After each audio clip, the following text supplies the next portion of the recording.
দোকানে কিছু লোক ঢুকে, তারা আমার সিন্দুক খুলতে না পারার কারণে তারা উপরে যায়। উপরে আমার ওখানে যেয়ে আমাদের জিম্মি করে, আমার বাচ্চাকে আঘাত করে, আমার বউকে আঘাত করে এবং আমার বাচ্চাকে জিম্মি করে আমাকে ধরে নিয়ে আসে। এনে আমার সিন্দুক খুলায় নেওয়ার পরে যা টাকা গহনা ছিল সব নিয়ে নিছে। সবাই মাস্ক পরা ছিল, কাউকে চিনতে পারিনি। এটা একটা সঠিক তদন্ত হোক, একটা বিচার হোক।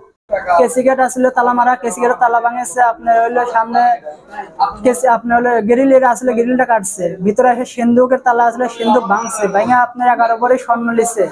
আর আপনার আনুমানিক 300 ভরির উপরে চাঁদি আসলে চাঁদি লিছে, আর লগর টাকা 40,000 টাকা লিছে, নিয়ে পালিয়ে গেছে। আর আমি চাই, আমার নিঃস্বার কেউ নাই, আমি চাই যে আমার জিনিস, হারানো জিনিস যেন ফেরত পাই। এটি আপনার কাছে আবৃত্তি, আর কিছু চাই না। নতুন এবং ফিরে আসা গ্রাহকদের জন্য নগদে চলছে ক্যাশব্যাক সহ প্রতিদিন হাজারো উপহার জেতার সুযোগ। হবে আশা আর ফেরা, সারপ্রাইজ সেরা।